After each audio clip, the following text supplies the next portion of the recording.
Welcome, and settle in, because for the next long while, there is nowhere you need to go. Nothing you need to do, and no danger pressing close. Only a quiet path stretching backward through time, through myth and memory, into a world shaped by magic, blood, and consequence. Tonight, we are stepping into the Witcher world, not as heroes or conquerors, but as careful listeners. The kind who move slowly through old stories, who understand that history is never just a sequence of events, but a layering of choices, accidents, fears, and beliefs that accumulate until they feel inevitable. This is a world where monsters are real, yet rarely the greatest danger, where magic flows like an invisible current beneath every kingdom and every battlefield, and where destiny is not a comforting promise, but a persistent pressure, bending lives long before they understand what is happening to them. The Witcher world does not begin with a single creation, myth, or a neat origin story, because it is not a world born from intention, but from collision, from rupture, from realities crashing together in ways that left scars that never fully healed. It is a world shaped by loss as much as triumph, by civilizations that rose believing they would last forever, only to fade into ruins swallowed by forests, marshes, and memory, leaving behind echoes that still influence the living long after their builders vanished. As we move through this story, we will not rush, because this is not a tale meant to be consumed quickly, but one meant to unfold gradually, like an old chronicle read by firelight, where every page carries weight and every pause matters. You will hear of empires that believed themselves righteous, of kings who ruled through fear or hope, of mages who claimed neutrality while quietly shaping the fate of nations, and of ordinary people who paid the highest price for decisions they never made. You will hear of witchers, altered children trained to face horrors born of magic, despised for the very work that once kept humanity alive, slowly becoming relics in a world that no longer wants to remember why they were needed. You will hear of elves who once walked this land as its stewards, of dwarves and gnomes who carved lives beneath mountains and hills, and of humans who arrived late, multiplied quickly, and reshaped everything in their image with astonishing speed and violence. This is also a world of quiet moments, of roadside inns and muddy villages, of farmers praying to gods who may or may not be listening, of soldiers marching toward wars they do not understand, and of bards turning tragedy into song so it can be endured. Throughout this journey, we will remain grounded in what is known, in what is written, spoken, and remembered within the canon of The Witcher, drawing from the original novels, the games, and their expansions, carefully distinguishing between what is explicitly stated and what can only be inferred from fragments and patterns when interpretation is necessary. It will be woven gently into the narrative, not as certainty, but as possibility, because the Witcher world itself is built on uncertainty, on incomplete records, conflicting testimonies, and truths shaped by perspective. There will be no need to memorize names or dates, no expectation to keep track of every alliance or betrayal, because this story is not about precision, but about understanding how the world feels, how it arrived at the state we find it in, and why its people behave the way they do. The Witcher world is harsh, but it is not cruel without reason, and it is bleak, but never without meaning, because every collapse, every war, and every monster has roots that can be traced back through history, through fear, through ambition, and through choices made long ago. As you listen, you may notice that the lines between good and evil rarely stay still. The heroes fail, villains justify themselves, and survival often demands compromise, because this is a world that does not reward purity, only persistence. This is not a story about saving the world, because the world does not want to be saved, only endured, adapted to, and remembered. And those who try to change it too much often become just another cautionary tale, whispered by the next generation. So take a breath. Let the noise of the present fade and allow yourself to drift backward into a time before kingdoms had clear borders, before magic was regulated, before monsters were cataloged, into the moment when everything changed, because before there were witchers, before there were kings, before there were even humans walking these lands, there was a single event that reshaped existence itself, a convergence that shattered the separation between worlds and set every story in motion. And that is where we begin. Before there were kingdoms, before there were borders scratched into maps, and before any voice could name the land beneath its feet, the Witcher world existed as one reality among many, separated from countless other worlds by boundaries that no mind could perceive, and no traveler could cross in those distant ages. Each world followed its own internal rules, its own balance of life, death, time, and causality, unfolding in isolation like separate dreams, unaware of one another, untouched by foreign laws or intrusions.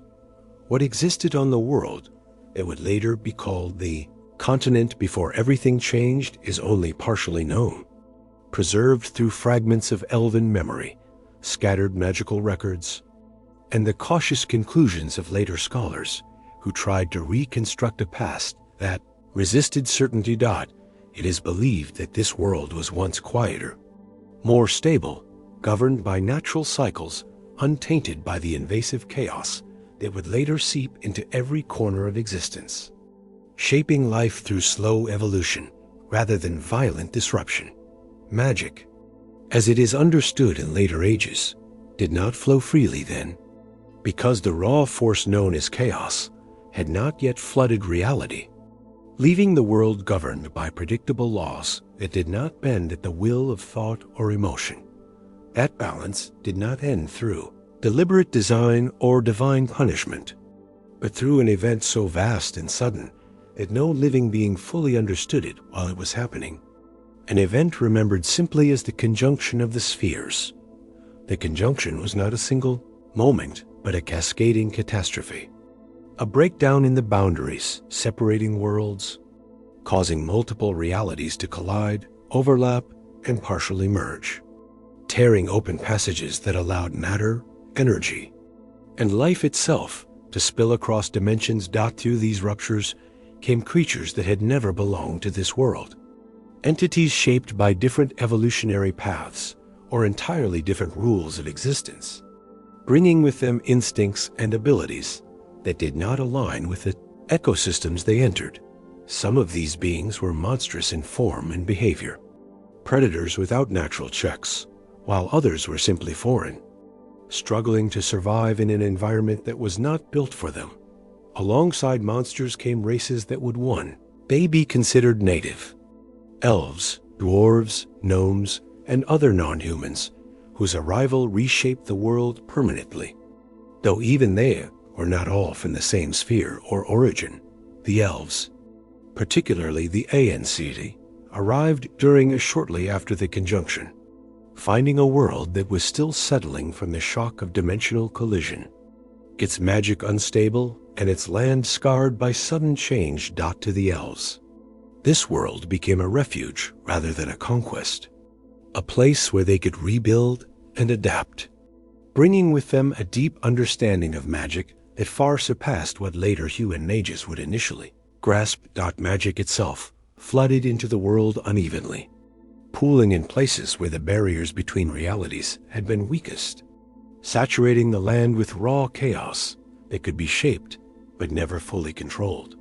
This chaos was not benevolent or malicious, but indifferent, responding to will, emotion, and intent without regard for consequence, offering immense power while demanding severe cost.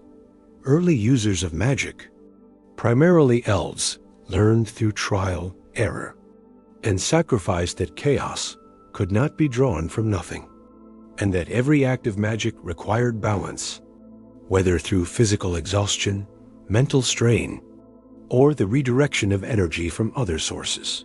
This understanding shaped elven civilization profoundly, encouraging restraint, long-term thinking, and an almost reverent caution toward power, because misuse could destabilize both the caster and the surrounding world. Not all elves followed the same path. However, and during the chaotic aftermath of the conjunction, some elven groups became separated across spheres, most notably the Ain El, who retreated or were displaced into other realities where time and space behaved differently. The separation between the Ain Sid and the Ain El would echo through history, influencing future conflicts, prophecies, and the fate of entire worlds long after the conjunction itself faded into legend. As the world continued to stabilize, monsters that had crossed during the conjunction began to carve out territories, filling ecological niches violently and without balance, often wiping out native species that had no defense against them.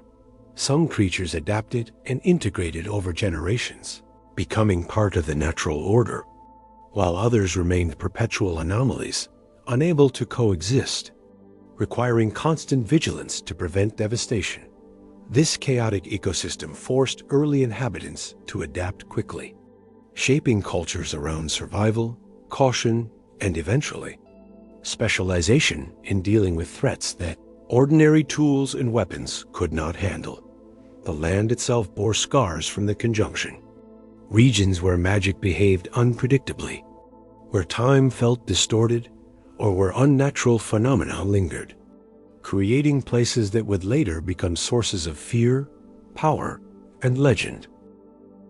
Although no single written record from the time of the conjunction survives, later mages and scholars pieced together its nature through patterns, magical residues, and the shared myths of multiple races, each remembering fragments of the same catastrophe through different lenses. Based on these converging accounts, it is understood that the conjunction was not an isolated accident, but a rare cosmic alignment, a moment when multiple spheres drifted close enough for their boundaries to fail, suggesting that reality itself is far less stable than it appears. This realization haunted later civilizations, because it implied that the conjunction could happen again, and that the barriers keeping worlds apart were neither eternal nor absolute. As centuries passed, the immediate chaos faded, replaced by uneasy equilibrium. But the consequences of the conjunction never truly ended, because it permanently altered the rules of existence on the continent. Magic became a defining force, rather than a curiosity. Monsters became a persistent threat rather than a temporary invasion, and destiny itself seemed to gain weight, as if the collision of worlds had entangled lives in ways that resisted chance. The world that emerged from the conjunction was harsher, richer, and far more dangerous than what had existed before. A place where survival demanded adaptation, knowledge, and often sacrifice. It was into this altered reality that civilizations would rise, believing the chaos behind them, unaware that every structure they built stood on foundations cracked by forces far older and larger than themselves. And as this new world slowly took shape, another arrival loomed on the horizon, one that would transform the continent more thoroughly than any monster or magical catastrophe ever could. Because long after the elves had settled and the land had begun to heal, humans would arrive, and nothing would ever be the same again. When the chaos of this conjunction began to settle and the land found a fragile equilibrium, the elves were the first to truly shape the world that emerged, not through conquest or brute force, but through patience, memory, and an intimate understanding of magic that had been carried with them across spheres. The Ain Sedi, as they would later be called, did not see themselves as rulers of the land in the human sense, because ownership was a foreign concept to a people who measured time in centuries and viewed the world as something to be tended rather than dominated. They settled in harmony with forests, rivers, and ancient stone, building cities that blended into their surroundings, grown as much as constructed. shaped by magic that encouraged balance rather than disruption. These early elven cities were centers of art, scholarship, and magic, places where knowledge accumulated slowly and deliberately, preserved through oral tradition, song, and careful record-keeping rather than rapid expansion. Magic for the elves was not merely a tool, but a language through which the world could be understood, and their spellcraft emphasized subtlety, sustainability, and restraint, reflecting a worldview that prioritized long-term survival over immediate gain. This approach allowed elven civilization to flourish without exhausting the land, creating ecosystems where magical creatures, flora, and sentient races coexisted in delicate balance. Yet even in this age of relative harmony, the seeds of decline were already present, embedded within the very traits that made elven society stable. Elves valued tradition deeply, often viewing change with suspicion. And while this preserved knowledge, it also slowed adaptation, making their culture resistant to innovation and vulnerable to unexpected disruption.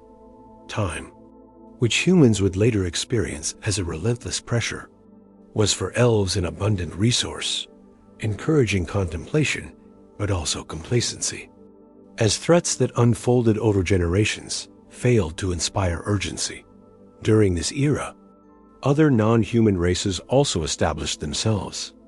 Dwarves carving halls beneath mountains, gnomes crafting intricate underground communities, each contributing to a diverse but fragmented world where cooperation existed alongside quiet rivalry. The elves, however, remained the dominant cultural and magical force, their influence extending across much of the continent through shared language, customs, and informal networks rather than centralized authority. Their relationship with the land was reinforced by their belief that they were its rightful stewards, a belief shaped by the fact that they had arrived before humans and had learned to survive without reshaping the world violently. This sense of stewardship fostered a subtle arrogance, not rooted in cruelty, but in certainty. The conviction that their way of life represented the natural order. It is during this period that the division between the An Sidhi and the Aliel became more pronounced. As tales spread of kin who had departed into other worlds, living in realms where time flowed differently and power was wielded more aggressively, though direct contact was rare. The knowledge that other elves pursued dominance elsewhere introduced an unspoken tension within elven philosophy, challenging the belief that restraint was always the highest virtue. Still, the ANCD remained committed to their path, unaware that a far more disruptive force was approaching, one that would not respect balance, patience, or ancient claims. The arrival of humans did not occur as a single invasion, but as a gradual migration, waves of settlers crossing seas and mountains, driven by necessity, curiosity, and survival. At first, humans appeared insignificant, scattered tribes struggling against monsters, climate, and unfamiliar terrain, often relying on elven guidance or simply occupying land the elves did not consider valuable, because elves measured time differently. These early human settlements were dismissed as temporary disturbances, expected to fade or assimilate over centuries. What the elves failed to anticipate was humanity's capacity for rapid adaptation, reproduction, and organization, traits that allowed human populations to expand at a pace elven society could not easily comprehend. Humans learned quickly, borrowing techniques, magic, and knowledge from elves and dwarves, while discarding traditions that did not serve immediate survival. As human numbers grew, so did their impact on the land. Forests were cleared, roads carved, and cities raised with little concern for long-term ecological balance.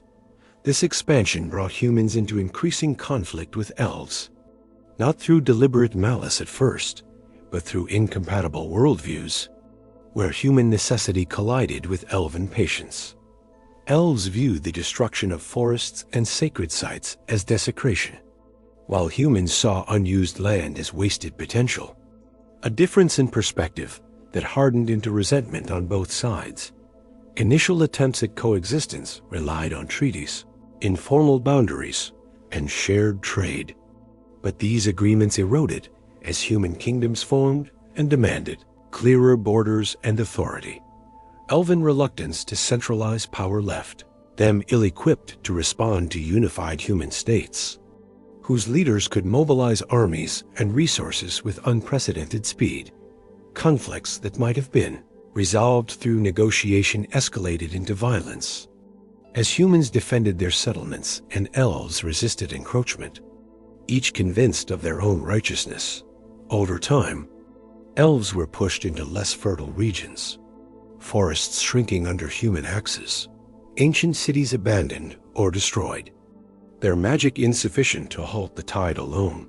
Some elves chose to adapt, living alongside humans, working as craftsmen, scholars, or mercenaries, while others withdrew entirely, retreating deeper into forests and clinging to traditions that now felt like acts of resistance. The loss of elven dominance was not marked by a single catastrophic defeat, but by centuries of gradual displacement, a slow erosion that felt all the more painful because it lacked a clear ending. As their numbers dwindled and their influence waned, elven culture became increasingly insular, preserving memory and identity in the face of a world that no longer made space for them. Songs replaced cities, stories replaced borders, and remembrance became an act of survival, a way to assert existence in a world that had moved on. This long decline shaped elven attitudes toward humans for generations, giving rise to bitterness, sorrow, and a sense of betrayal that would later fuel rebellion and tragedy. By the time human kingdoms stood firmly established, the age of elves had already passed, not erased, but buried beneath layers of human history. Yet the echoes of that age never truly faded, lingering in ruined towers, hidden paths, and ancient magic that refused to disappear quietly. These remnants would continue to influence the world, shaping conflicts, destinies, and choices long after the elves ceased to be its masters. And as the elves receded into the margins, humanity stepped fully into the center of history, ready to build nations, wage wars, and redefine the continent in its own image. Humanity did not arrive in the world of the continent with a single banner or unified purpose, but as scattered peoples driven forward by hunger, climate, war, and the quiet instinct to survive, stepping into lands already shaped by magic and memory without fully understanding the forces they were about to awaken. These early human groups brought little with them beyond simple tools, oral traditions, and a fierce adaptability. Yet what they lacked in magical knowledge or longevity, they compensated for with speed, resilience, and an unmatched ability to organize under shared identities. Unlike the elves, humans did not seek harmony with the land as a guiding principle, because their relationship with the world was defined by urgency. Seasons mattered, harvests failed, children died, and survival demanded immediate solutions rather than careful balance. This urgency shaped human culture from the beginning, encouraging experimentation, risk, and a willingness to reshape environments in ways other races found unsettling or outright destructive. As settlements grew into villages and villages into fortified towns, humans began drawing lines across the land, borders that existed not because they were natural, but because they were defended. And these borders marked the earliest foundations of what would later become the Northern Kingdoms. Human leaders emerged through strength, charisma, or necessity, often combining spiritual authority with martial power, creating early forms of kingship that blended tribal loyalty with centralized control. Religion played a crucial role in unifying human communities, offering explanations for a hostile world filled with monsters and magic, and providing moral frameworks that justified expansion, conquest, and resistance. As populations expanded, Humans encountered increasing resistance from non-human inhabitants, particularly elves, whose forests and ancient sites stood directly in the path of agricultural growth. And trade routes. Early conflicts were chaotic and localized. Skirmishes rather than wars, but over time they hardened into patterns. Humans pushing outward, elves retreating or resisting, and violence becoming normalized as a tool of progress.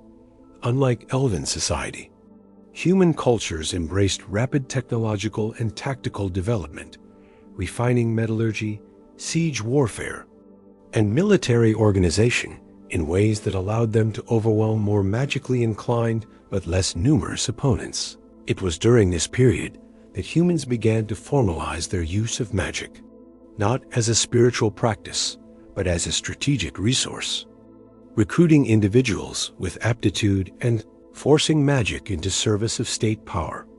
This instrumental approach to magic laid the groundwork for future mage institutions.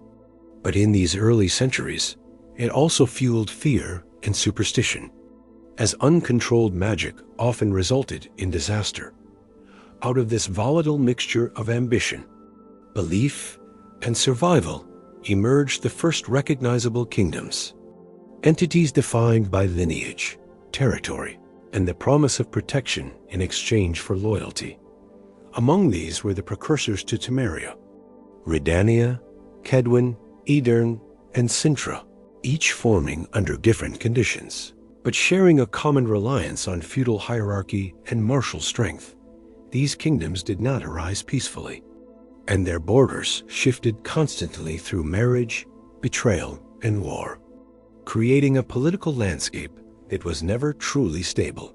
Human rulers justified expansion through claims of destiny, divine favor, or necessity, narratives that framed conquest as inevitable rather than chosen. As kingdoms solidified, non-humans found themselves increasingly marginalized, stripped of land rights, pushed into ghettos, or forced into service roles within human society. This systemic exclusion hardened racial divisions, transforming cultural differences into entrenched prejudice that would persist for centuries. Despite this, cooperation did not disappear entirely, because trade, craftsmanship, and shared threats required collaboration.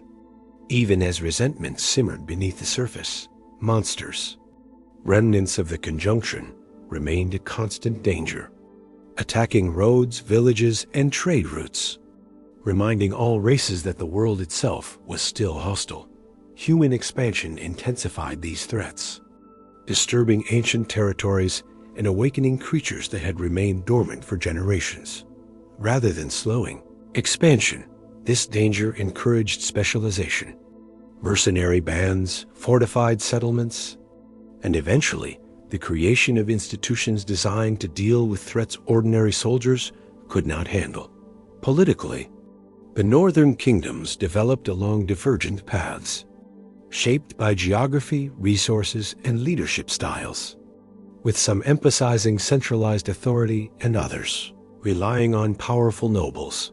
Redania grew into a state defined by intelligence, bureaucracy, and control, while Temeria balanced military strength with diplomacy, and Kedwin leaned heavily on martial tradition and harsh discipline. Sintra, strategically positioned and culturally distinct, maintained independence through careful alliances and a strong royal lineage, becoming a focal point for future conflicts. These differences created constant tension as alliances shifted and rivalries deepened, ensuring that war remained a persistent feature of the continent. Despite frequent conflict, shared culture emerged among humans, common languages, legal traditions, and economic systems that reinforced human dominance.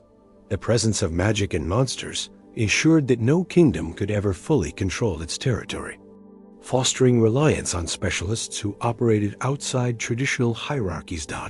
As generations passed, human history accelerated, compressing change into decades rather than centuries, leaving older races struggling to keep pace. By the time the northern kingdoms reached maturity, The world had been fundamentally reshaped, forests reduced, borders enforced, and power centralized in human hands.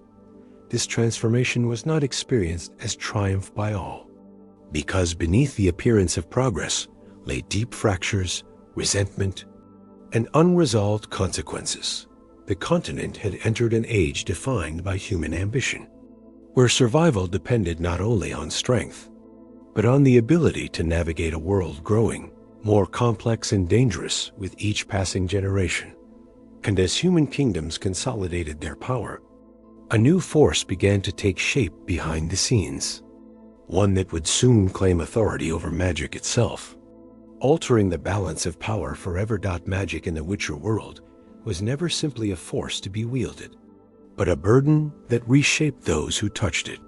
Because chaos did not offer power freely, and every attempt to control it demanded sacrifice, discipline, and acceptance of consequences that could not always be predicted.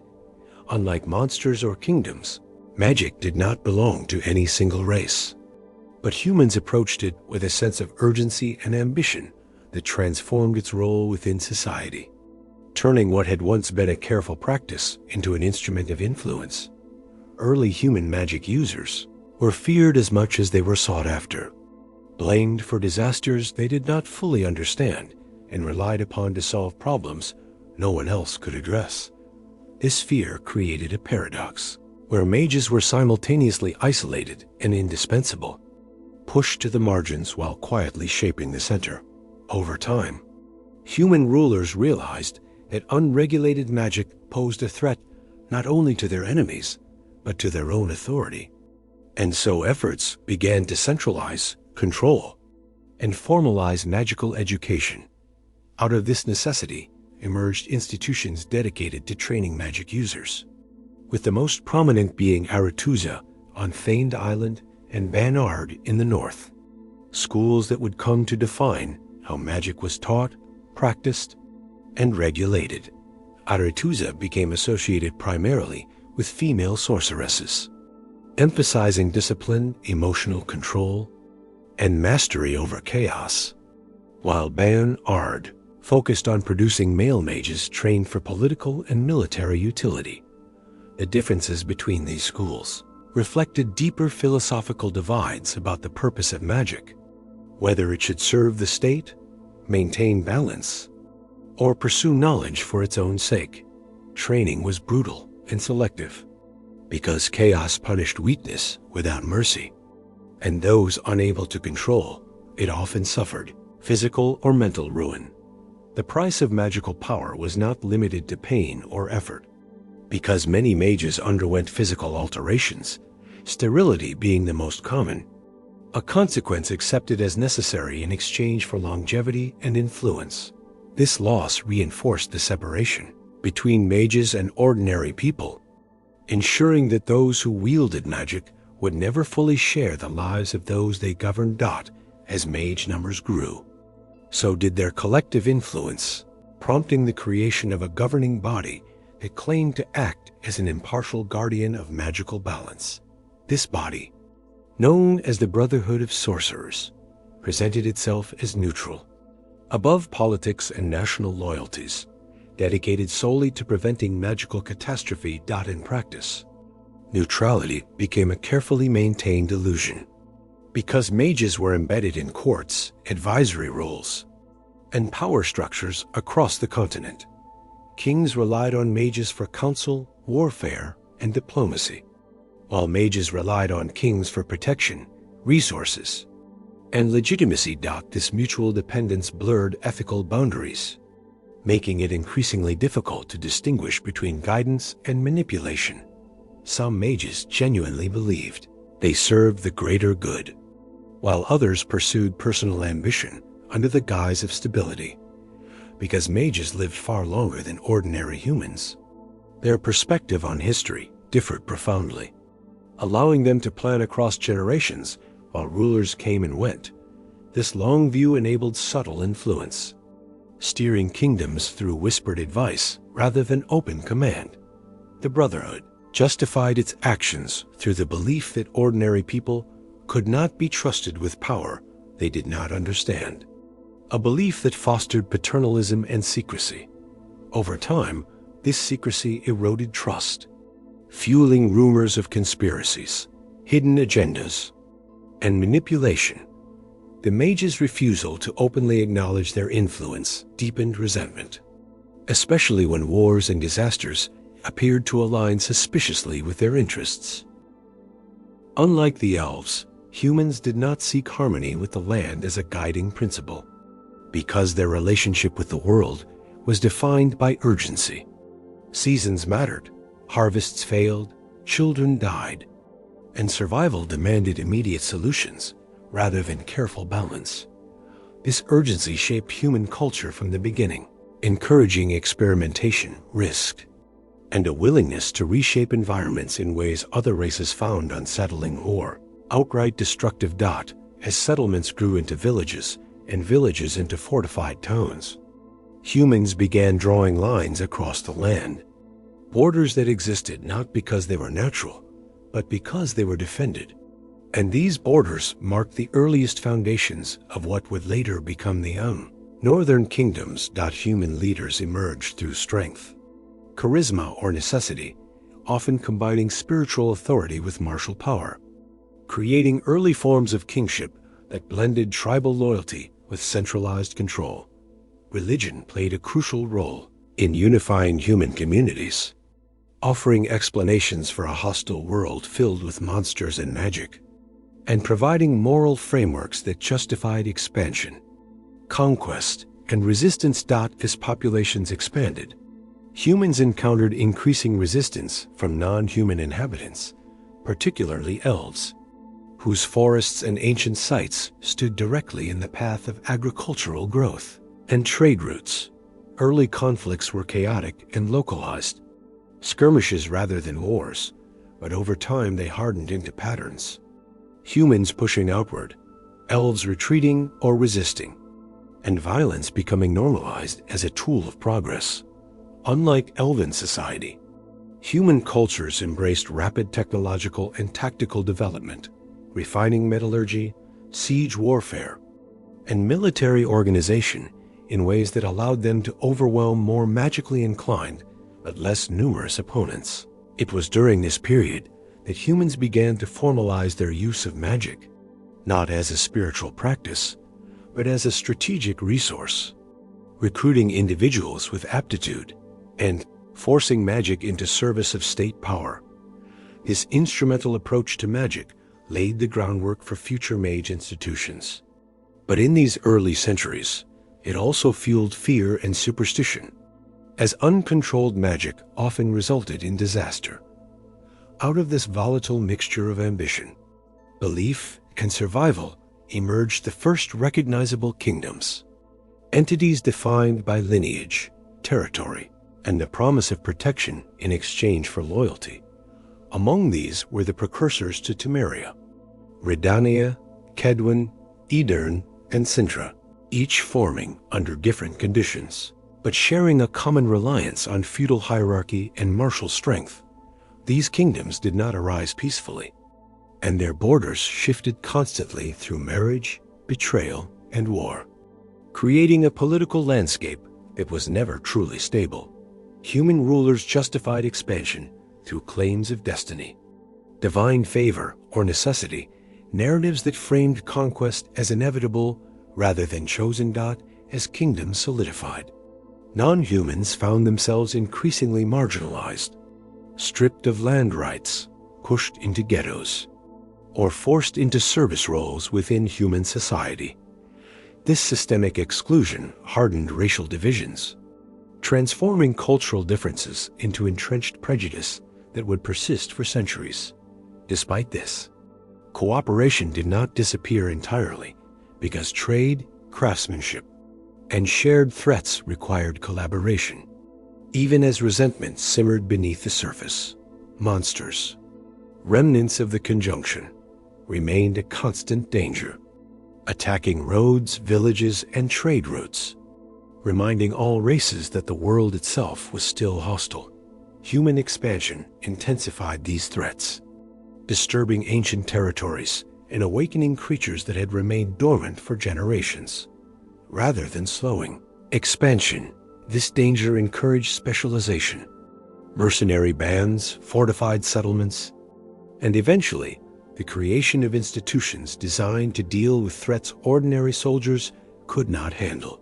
Politically, the northern kingdoms developed along divergent paths, shaped by geography, resources, and leadership styles, with some emphasizing centralized authority and others relying on powerful nobles. Redania grew into a state defined by intelligence, bureaucracy, and control, while Temeria balanced military strength with diplomacy, and Kedwin leaned heavily on martial tradition and harsh discipline. Sintra, strategically positioned and culturally distinct, maintained independence through careful alliances and a strong royal lineage, becoming a focal point for future conflicts. These differences created constant tension as alliances shifted and rivalries deepened, ensuring that war remained a persistent feature of the continent. Despite frequent conflict, shared culture emerged among humans, common languages, legal traditions, and economic systems that reinforced human dominance. The presence of magic and monsters ensured that no kingdom could ever fully control its territory, fostering reliance on specialists who operated outside traditional hierarchies. As generations passed, human history accelerated, compressing change into decades rather than centuries, leaving older races struggling to keep pace. By the time the northern kingdoms reached maturity, the world had been fundamentally reshaped, forests reduced, borders enforced, and power centralized in human hands.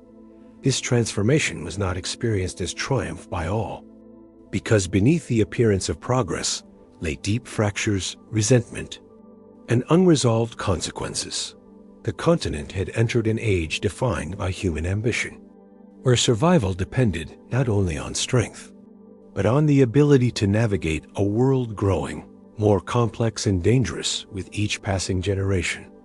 And as human kingdoms consolidated their power, a new force began to take shape behind the scenes, one that would soon claim authority over magic itself, altering the balance of power forever. Magic in the Witcher world was never simply a force to be wielded, but a burden that reshaped those who touched it, because chaos did not offer power freely, and every attempt to control it demanded sacrifice, discipline, and acceptance of consequences that could not always be predicted. Unlike monsters or kingdoms, magic did not belong to any single race, but humans approached it with a sense of urgency and ambition that transformed its role within society, turning what had once been a careful practice into an instrument of influence. Early human magic users were feared as much as they were sought after, blamed for disasters they did not fully understand, and relied upon to solve problems no one else could address. This fear created a paradox, where mages were simultaneously isolated and indispensable, pushed to the margins while quietly shaping the center. Over time, human rulers realized that unregulated magic posed a threat not only to their enemies, but to their own authority. And so efforts began to centralize, control, and formalize magical education. Out of this necessity emerged institutions dedicated to training magic users, with the most prominent being Aretuza on Feigned Island and Ban Ard in the north, schools that would come to define how magic was taught, practiced, and regulated. Aretuza became associated primarily with female sorceresses, emphasizing discipline, emotional control, and mastery over chaos, while Ban Ard focused on producing male mages trained for political and military utility. The differences between these schools reflected deeper philosophical divides about the purpose of magic, whether it should serve the state, maintain balance, or pursue knowledge for its own sake. Training was brutal and selective, because chaos punished weakness without mercy, and those unable to control it often suffered physical or mental ruin. The price of magical power was not limited to pain or effort. Because many mages underwent physical alterations, sterility being the most common, a consequence accepted as necessary in exchange for longevity and influence. This loss reinforced the separation between mages and ordinary people, ensuring that those who wielded magic would never fully share the lives of those they governed. As mage numbers grew, so did their collective influence, prompting the creation of a governing body that claimed to act as an impartial guardian of magical balance. This body, known as the Brotherhood of Sorcerers, presented itself as neutral, above politics and national loyalties, dedicated solely to preventing magical catastrophe. In practice, neutrality became a carefully maintained illusion, because mages were embedded in courts, advisory roles, and power structures across the continent. Kings relied on mages for counsel, warfare, and diplomacy, while mages relied on kings for protection, resources, and legitimacy. This mutual dependence blurred ethical boundaries, making it increasingly difficult to distinguish between guidance and manipulation. Some mages genuinely believed they served the greater good, while others pursued personal ambition under the guise of stability. Because mages live far longer than ordinary humans, their perspective on history differed profoundly, allowing them to plan across generations while rulers came and went. This long view enabled subtle influence, steering kingdoms through whispered advice rather than open command. The Brotherhood justified its actions through the belief that ordinary people could not be trusted with power they did not understand, a belief that fostered paternalism and secrecy.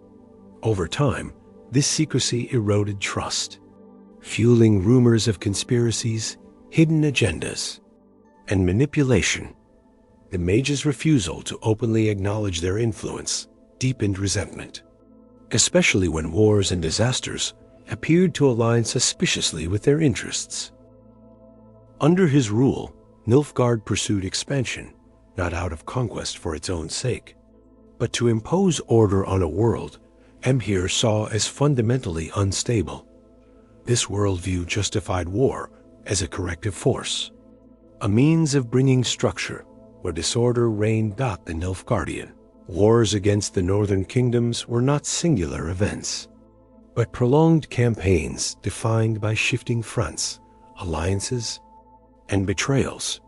Northern rulers struggled to unite against a common threat, undermined by rivalries, mistrust, and competing ambitions. Nilfgaard exploited these divisions expertly, supporting dissidents, manipulating successions, and turning kingdoms against one another.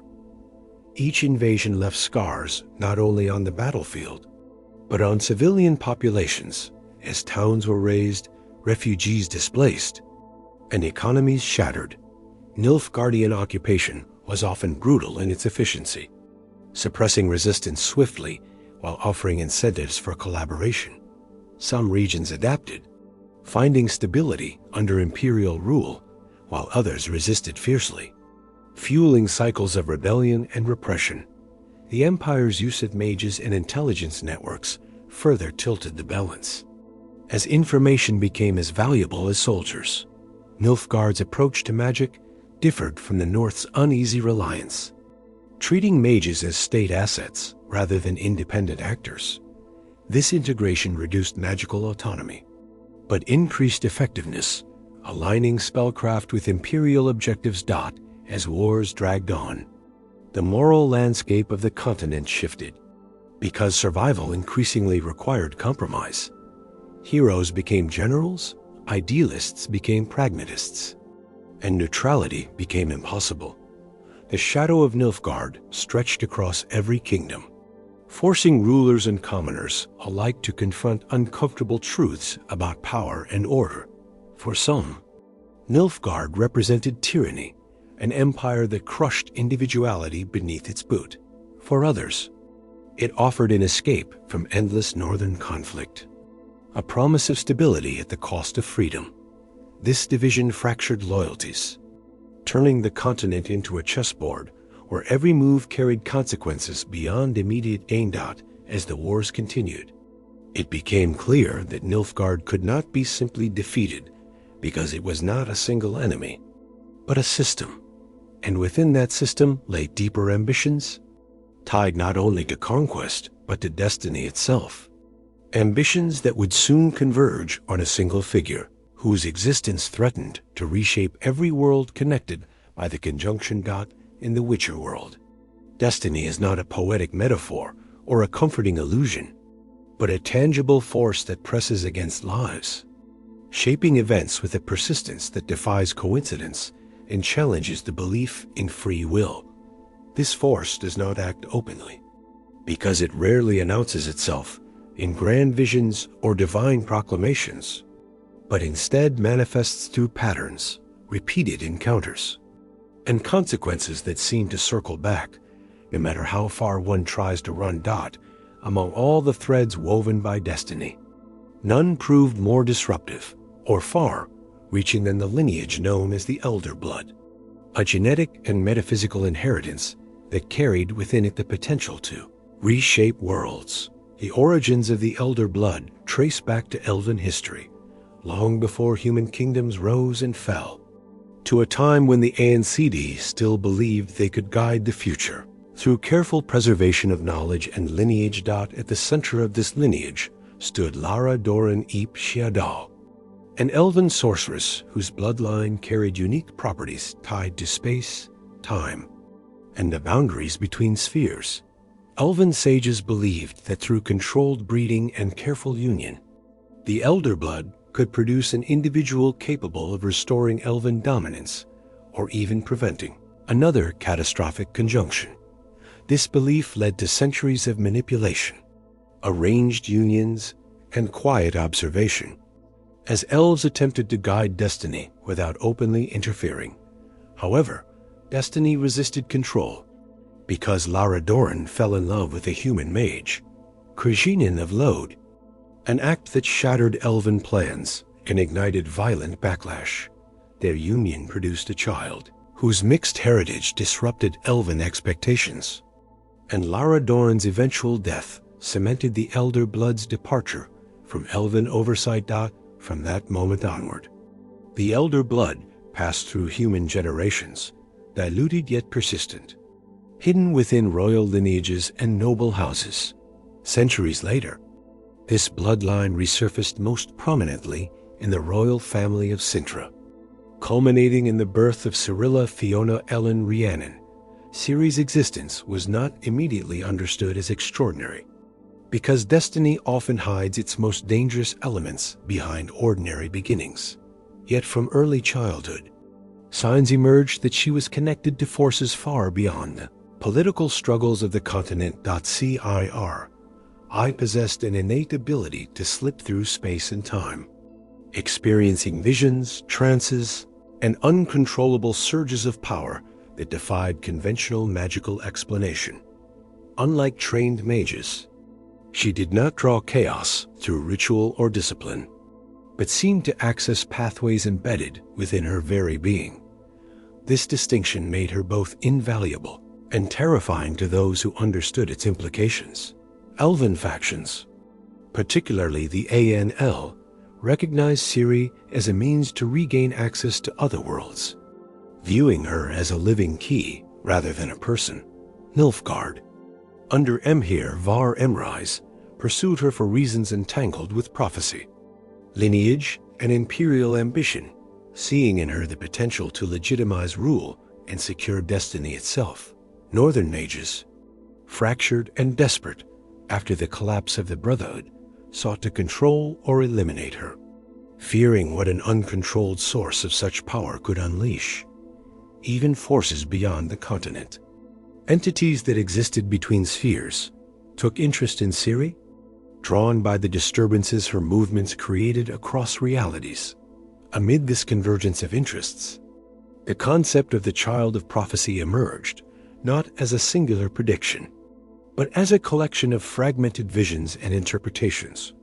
Some prophecies spoke of destruction, others of salvation, and many contradicted one another. reflecting the uncertainty inherent in attempting to define destiny. What remained consistent was the belief that Ciri's choices would carry consequences that extended far beyond her own world. Despite this immense weight, Ciri herself was not born a weapon or a savior, but a child shaped by loss, flight, and survival. Her life became a sequence of escapes, each narrowing her options and forcing her to confront powers she never asked for.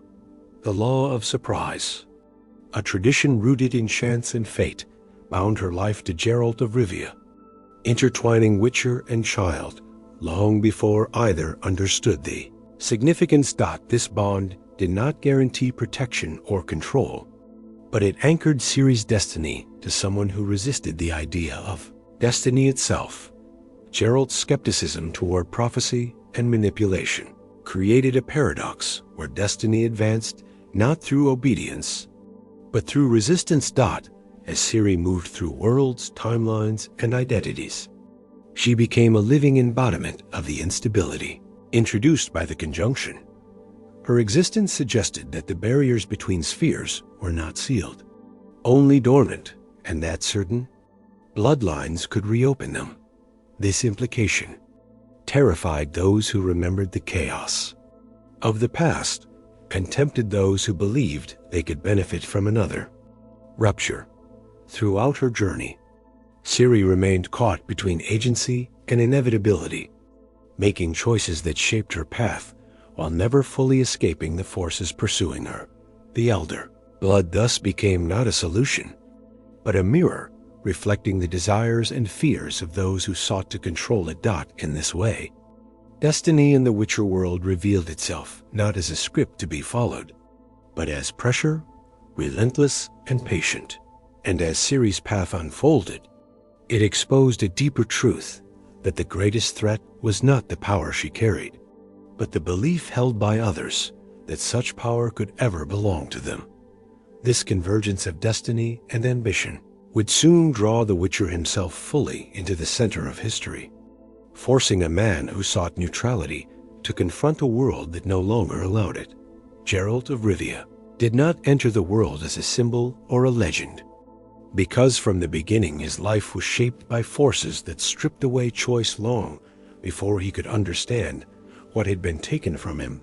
Like all Witchers, Geralt was taken as a child, removed from family, name, and future, and delivered to Kaer Morhen, where survival itself became the first lesson and compassion the most dangerous liability.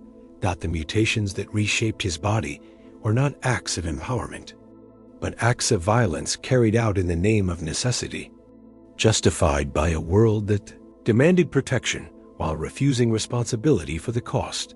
Geralt's survival of the Trial of the Grasses already placed him among a shrinking minority, but his endurance of additional experimental mutations marked him as an anomaly even within an order defined by extremes.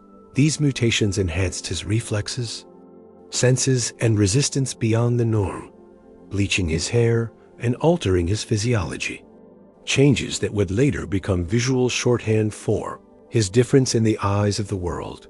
Yet none of these changes removed his capacity to think, question, or doubt, because Witchers were never truly stripped of emotion, only trained to suppress it in order to survive. At Kaer Morhen, Geralt was taught not only how to kill monsters, but how to study them, because knowledge was the true weapon that separated Witchers from mercenaries.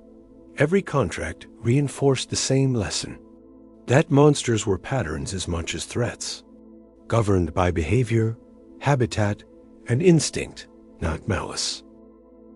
This analytical worldview gradually extended beyond monsters, shaping how Geralt saw humans, kingdoms, and institutions. He learned that cruelty often hid behind law, tradition, or divine justification, and that power rarely required fangs to be lethal. Geralt's embrace of neutrality emerged from this realization, not as moral cowardice, but as a shield against a world that punished clarity. By refusing to align himself openly with kings, rebels, or causes, He attempted to preserve a fragment of autonomy in a system designed to consume individuals. This neutrality, however, was never absolute, because survival required interaction, and interaction inevitably created consequence. Time and again, Geralt found himself pulled into conflicts he did not choose. Because refusal itself altered outcomes. His encounters with monarchs revealed the fragility of power. Rulers posturing as divine stewards, while quietly depending on violence and magic they publicly condemned. Geralt observed how easily moral language was weaponized, and how often the innocent paid for decisions made far above them. His relationship with Yennefer of Vengerberg deepened these insights. Because she embodied the cost of ambition and the scars left by transformation, Yennefer's pursuit of power was driven not by vanity, but by loss, by a desire to reclaim agency over a body and future, stolen in exchange for magical longevity. Their bond was volatile because it mirrored their shared wounds. Love entangled with resentment, loyalty with fear of abandonment. Magic bound them together repeatedly. Yet neither could fully trust such bonds, aware that enchantment distorted consent as easily as it distorted reality. Through Yennefer, Geralt was drawn further into mage politics, court intrigue, and the illusion of control maintained by those who believed knowledge equaled authority. Despite his resistance, Geralt's life intersected increasingly with events of continental importance, not because he sought relevance, but because he occupied the spaces between power structures. This position made him uniquely disruptive, because he could move where armies and officials could not. The arrival of Ciri transformed Geralt's path more completely than any mutation or battle, bound to her through the law of surprise. Geralt initially resisted the connection, recognizing destiny as a force that consumed choice. Yet when confronted with Ciri's vulnerability, her fear, and her growing power, neutrality collapsed under the weight of responsibility. Geralt became a guardian, not because prophecy demanded it, but because he refused to allow a child to be reduced to a tool. This decision placed him in direct opposition to empires, mages, and otherworldly forces that viewed Ciri as an asset rather than a person. In protecting her, Geralt accepted that avoidance was no longer possible, and that his actions would ripple outward regardless of intent. His reputation grew during this period, shaped by rumor, exaggeration, and fear, transforming him into a myth even as he continued to view himself as a flawed survivor. Bards and chroniclers flattened his complexity into legend, obscuring the doubt and regret that defined his internal life. Geralt became a symbol of resistance not to tyranny alone, but to the idea that destiny absolved responsibility. By choosing compassion over convenience, he destabilized systems that relied on inevitability. Yet this resistance did not grant him victory or peace, only continued struggle. He witnessed the further decline of the Witcher Order, the loss of Kaer Morhen's legacy, and the realization that no new Witchers would replace the fallen. This awareness infused his actions with urgency, a quiet understanding that he represented the end of a line rather than its continuation. As the continent slid deeper into war and collapse, Geralt's refusal to abandon his humanity became an act of defiance. He stood as proof that individuals still mattered in a world increasingly governed by empires, institutions, and prophecy. Geralt of Rivia became central to history, not through conquest or command, but through persistence. He endured where systems failed, and as the boundaries between worlds thinned and old orders crumbled, the Witcher's path led inexorably toward legends that would outlive him, not because he sought them, but because the world could no longer ignore him. As the continent staggered under the weight of war, ambition, and prophecy, the structures that had once imposed meaning and stability began to fracture, revealing that the old order had been decaying long before its collapse became visible. Kings still sat on thrones, and mages still whispered in courts. Yet authority no longer inspired confidence, because every institution was compromised by fear, manipulation, or exhaustion. The northern kingdoms, already weakened by internal rivalries, struggled to recover from repeated Nilfgaardian invasions, each conflict stripping away resources, lives, and faith in leadership. Victory, when it came, was temporary and hollow, because borders shifted without resolving the grievances that fueled war. Noble houses fell into debt or extinction. Mercenary companies replaced standing armies, and loyalty became a commodity rather than a virtue. The illusion of divine right eroded as rulers proved incapable of protecting their people from famine, plague, or political betrayal. Religious movements gained influence during this period, offering certainty where governments failed, yet often amplifying fear rather than alleviating it.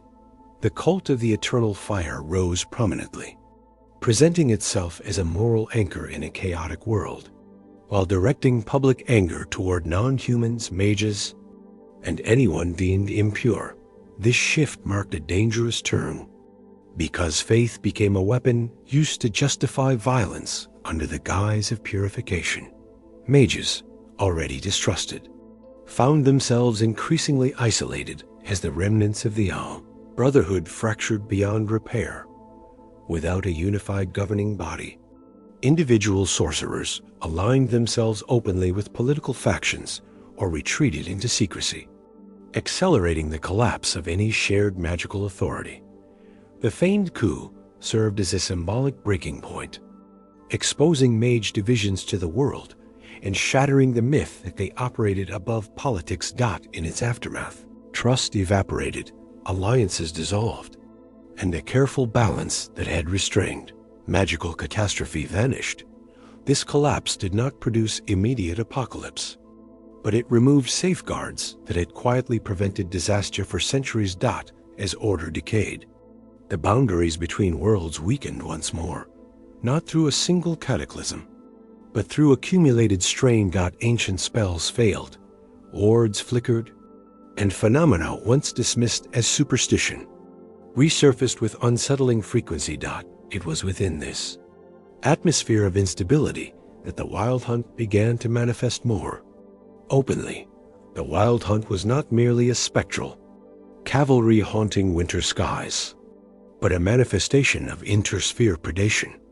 Riders drawn from the An-El, who moved between worlds with purpose. To common folk, the hunt appeared as an omen of death and catastrophe, its passing followed by disappearances and unnatural cold. In truth, the hunt pursued individuals of power, particularly those connected to elder blood, viewing worlds as resources rather than sanctuaries. The An-El, having retreated into other spheres after the conjunction, faced extinction of their own kind, their world ravaged by a supernatural plague. Desperation drove them toward conquest, not of land, but of reality itself, seeking passage to new worlds where survival might continue. Their interest in Ciri was not symbolic, but practical, because her ability to traverse spheres offered escape from annihilation. Unlike Nilfgaard, the An-El did not seek to rule populations, but to harvest worlds. Indifferent to the destruction left behind, this perspective placed them beyond conventional morality, because their struggle existed on a scale where individual lives held little weight. The thinning of boundaries between spheres made encounters with the Wild Hunt more frequent, each crossing weakening reality further. This feedback loop suggested that destiny and decay were intertwined, each accelerating the other. The hunt's growing presence revealed that the conjunction was not a closed chapter, but an ongoing vulnerability. As empires and institutions faltered, threats no longer respected borders or treaties, rendering traditional defenses obsolete. The old order relied on walls, laws, and hierarchies, but none of these could halt forces that ignored the rules of a single world. Geralt's encounters with the Wild Hunt underscored this shift. because they represented an enemy that could not be slain through preparation alone. The Witcher's skills, honed for monsters bound by physical laws, proved insufficient against beings who moved through dimensions. This realization marked a turning point, where survival required confronting the limits of knowledge itself. Meanwhile, ordinary people bore the consequences of collapse, displaced by war, hunted by fanatics, and abandoned by rulers. Communities fractured, trust eroded, and survival became increasingly individual rather than collective. Legends proliferated during this era, because when reality grew unbearable, stories offered meaning. Yet these stories often simplified complex truths, turning systemic failure into myths of good and evil.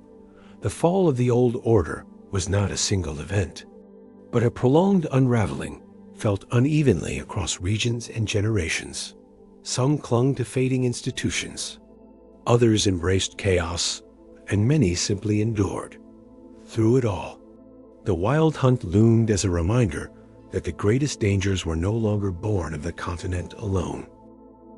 The world was no longer self-contained, and its fate was tied to forces that did not share its history or values.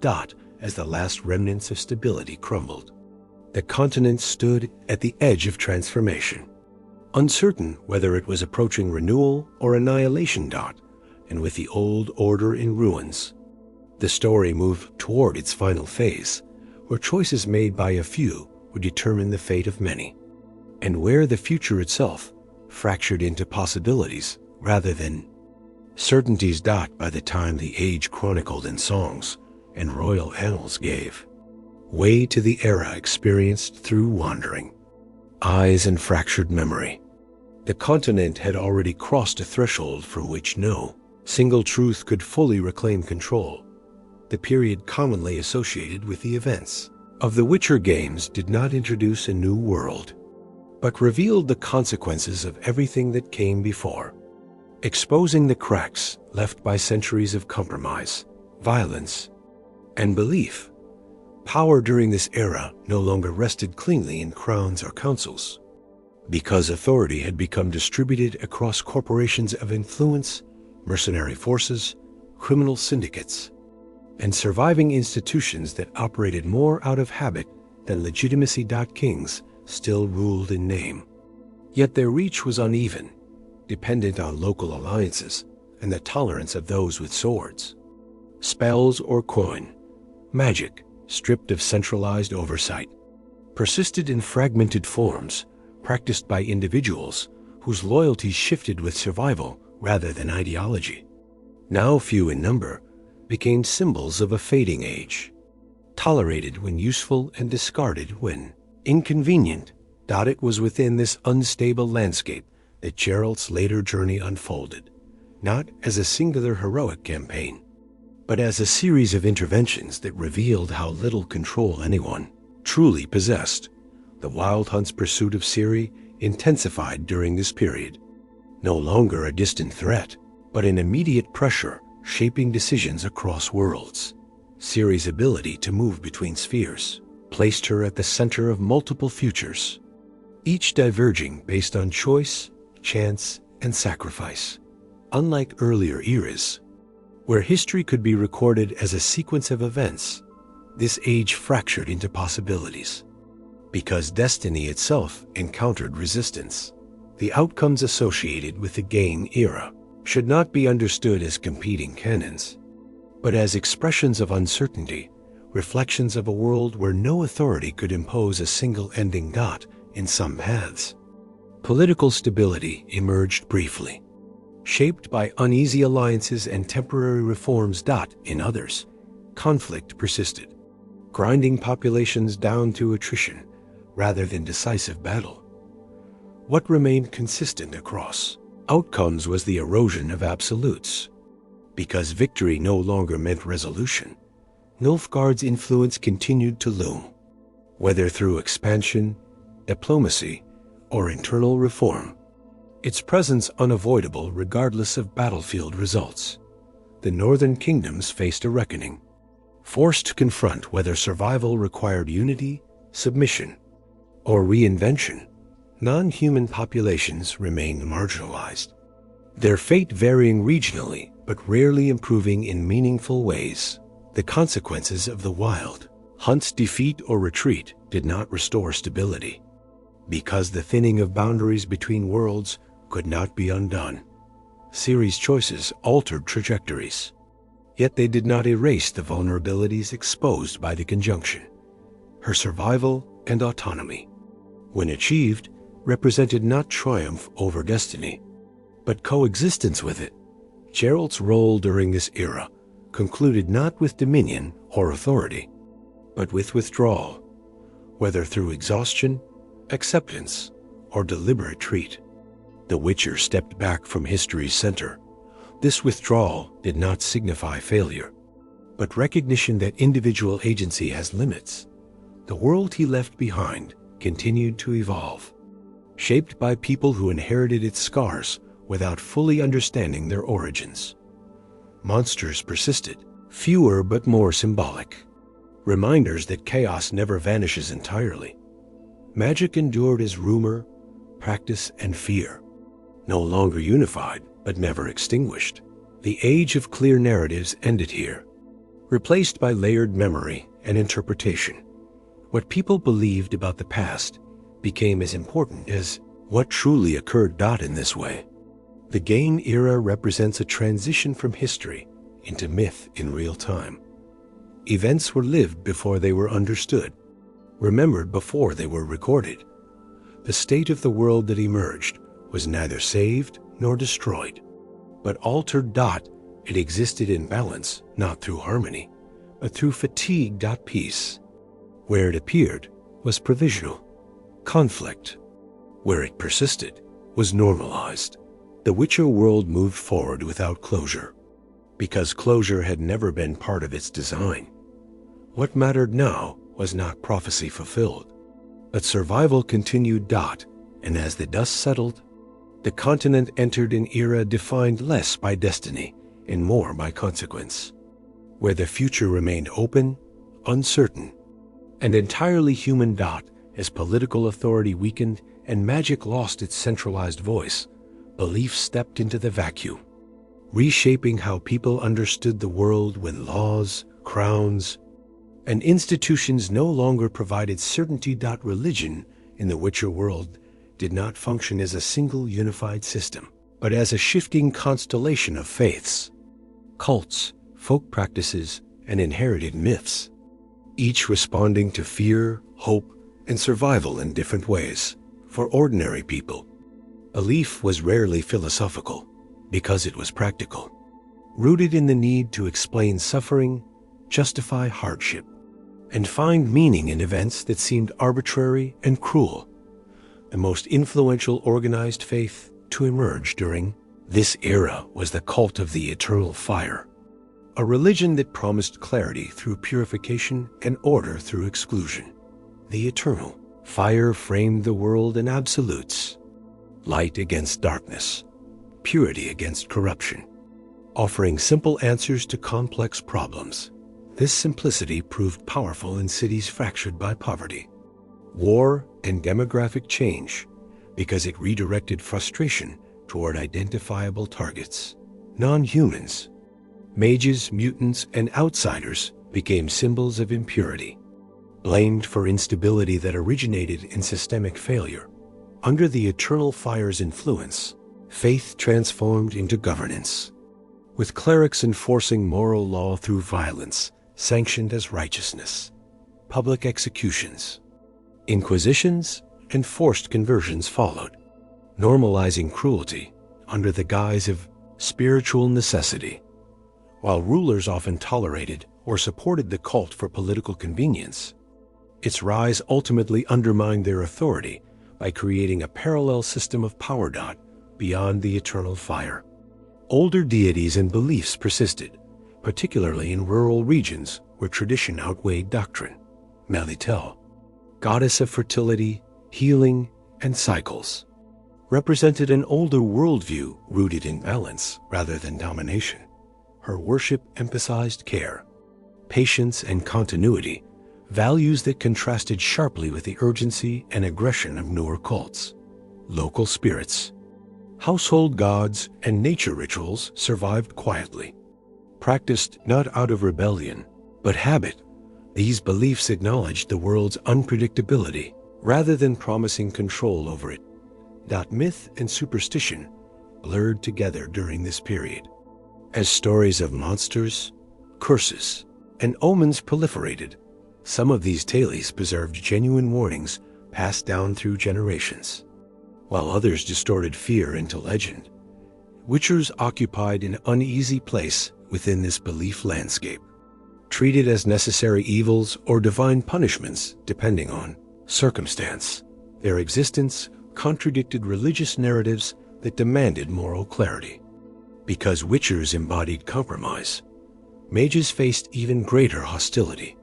Portrayed as corrupters of natural order despite centuries of reliance on their guidance, faith became a lens through which people interpreted history, recasting wars as holy struggles and disasters as punishment. This reframing absolved leaders of responsibility, shifting blame toward abstract forces. Belief also shaped memory, because events were remembered not as they occurred, but as they fit prevailing narratives. Over time, myth replaced record, and history became fluid. Bards, preachers, and storytellers competed to define truth, each shaping perception through emphasis and omission. In this way, religion did not merely respond to collapse, but accelerated it by fragmenting shared understanding. Yet belief also sustained people, offering rituals of mourning, hope, and belonging. Even the harshest faiths fulfilled emotional needs that institutions no longer addressed. This duality made religion neither purely destructive nor purely redemptive. It was a tool, shaped by those who wielded it. As the continent moved forward, belief hardened into identity, dividing communities along invisible lines. These divisions proved as consequential as borders or armies. The world entered an age where faith often mattered more than fact. And in that age, survival depended not only on strength or skill, but on what one chose to believe, and what one was willing to do in belief's name. While kings debated borders and empires calculated destiny, the majority of life on the continent unfolded far from courts and councils, shaped instead by weather, hunger, fear, and the quiet persistence required to endure another day. For common people, history was not experienced as sweeping change, but as interruption, a harvest lost to marching armies, a road made unsafe by monsters, a family displaced by forces they could neither influence nor understand. Villages formed the backbone of the continent, clusters of homes bound by shared labor and mutual dependence, where survival relied on cooperation rather than ideology. Life in these communities followed rhythms older than kingdoms, planting, harvesting, preserving, and preparing for winter, cycles that war and magic repeatedly disrupted. When armies passed through, they consumed resources without replenishment, stripping fields bare, requisitioning livestock, and leaving famine in their wake. Refugees followed in their path, carrying stories of violence and loss that spread fear faster than any proclamation. Cities offered little refuge because overcrowding, disease, and poverty turned promise into desperation. Urban life reflected the fractures of the world more visibly, with wealth concentrated behind walls and guards, while the poor clustered in districts abandoned by authority. Crime flourished where law receded, filling the void left by ineffective governance. Mercenary companies became fixtures of daily life, hired protection for those who could pay, and predators for those who could not. Soldiers, often conscripts or impoverished volunteers, marched under banners they barely recognized, fighting for causes defined by distant rulers. War blurred moral boundaries, because survival demanded choices that would once have been unthinkable. Veterans returned changed, carrying trauma that reshaped families and communities. Many found no place in peacetime, drifting into banditry or mercenary work. Women bore disproportionate burdens, maintaining households in absence, defending children, and enduring violence rarely acknowledged in chronicles. Children grew up early, learning caution before play, responsibility before hope. Non-humans faced additional hardship, targeted by suspicion and violence regardless of individual actions. Ghettos formed not by law alone, but by fear. Trade persisted despite instability. Because necessity overrode caution, caravans risked monster attacks and bandits to move grain, tools, and information. Innkeepers and traders became unofficial chroniclers, their stories shaping perception more than royal edicts. Witchers entered this landscape as both relief and reminder, hired to eliminate threats while symbolizing a world that refused to be safe. Payment for Witcher contracts often required sacrifice, forcing communities to weigh survival against ruin. Some villages resented Witchers for their cost. Others revered them as last hope. Religion influenced daily choices, offering explanations and rituals that framed suffering as meaningful. Faith could unify communities or tear them apart. Festivals persisted even in dark times, moments of collective relief that reaffirmed identity. Music, drink, and storytelling provided escape.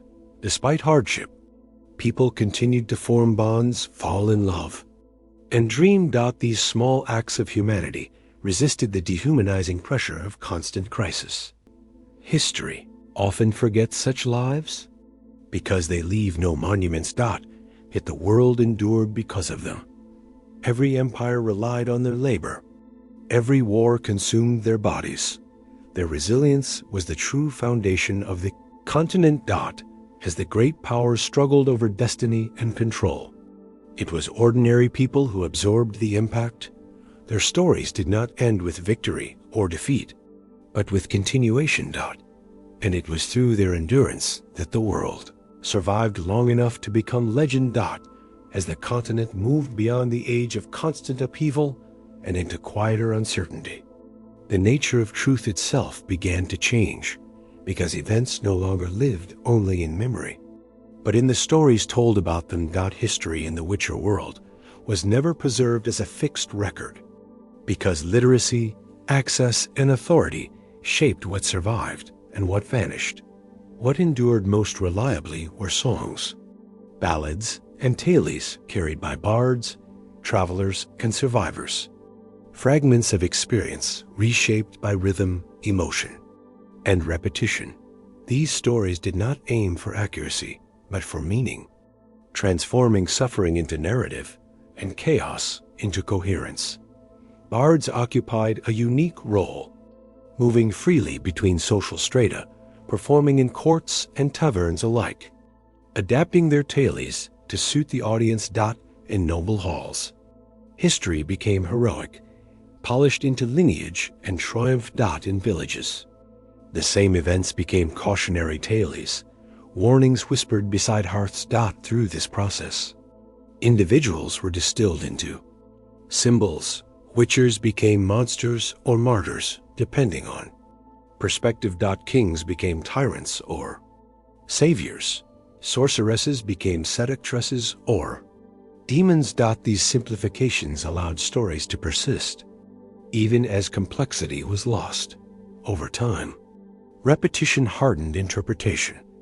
What was sung most often became truth. Written chronicles attempted to preserve detail, but even they reflected bias. Shaped by patrons and political need, official histories emphasized legitimacy, continuity, and control, smoothing over contradictions.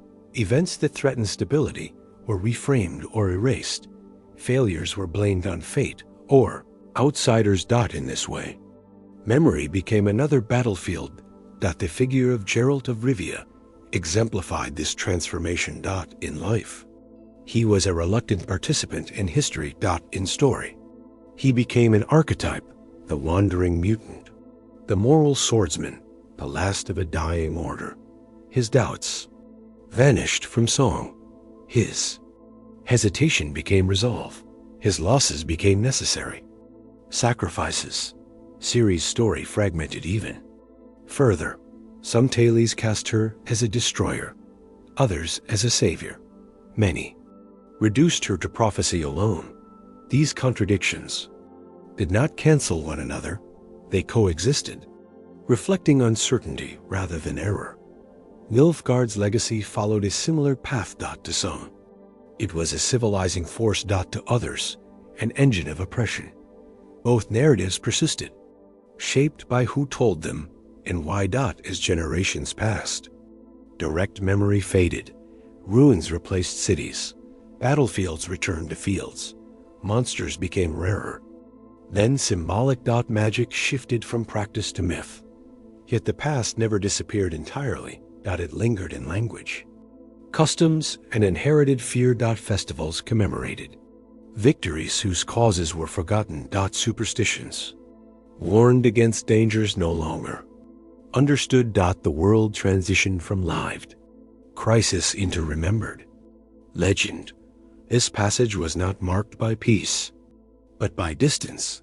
Suffering became story. Loss became lesson. The Witcher world entered history not as a resolved narrative, but as a layered one. Truth existed alongside embellishment, fact alongside belief. In this way, the past remained alive, not as it was, but as it was needed. Legends did not preserve the world accurately. They preserved it meaningfully. And through those legends, the Witcher world endured, not frozen in time, but carried forward, altered with each telling. And so the continent grows quiet, not because its struggles have ended, but because distance has settled between the present and the past, softening the sharpest edges of memory. The roads are still there, winding through forests and fields, worn smooth by countless journeys taken by people whose names no longer matter, yet whose footsteps shape the world all the same. Castles stand in ruin or restoration, their stones holding echoes of ambition, betrayal, and hope. Stories absorbed into the land itself. Magic lingers faintly, no longer commanding fear or reverence as it once did, but persisting as rumor, instinct, and inherited caution. Monsters survive in the margins. Fewer now, their presence symbolic rather than overwhelming. Reminders that chaos never vanishes completely. Witchers pass into legend, remembered unevenly, feared in some tales, honored in others, misunderstood in most. Kings and emperors fade into footnotes, their victories blurred, their failures softened, their intentions debated by generations who never knew their faces. What remains are choices, repeated endlessly, made by ordinary people waking each day to uncertainty and continuing anyway. This is how the world endures. Not through destiny fulfilled or prophecy resolved, but through persistence. The Witcher world was never meant to be saved, only survived, shaped slowly by consequence rather than design. If you listen closely, you can still hear it, the quiet hum of stories beneath the noise of history, waiting to be remembered, retold, or allowed to rest as you drift away from the continent. Let its weight ease from your thoughts, knowing that its struggles belong to another time, another place. Thank you for spending this long while wandering its paths, listening to its echoes, and sharing in its history. If you found comfort or curiosity here, you can gently support the channel by liking the video or subscribing for more quiet journeys through lore. For now, let the stories fade, let the world grow still, and allow yourself to rest. The road continues even when we stop listening.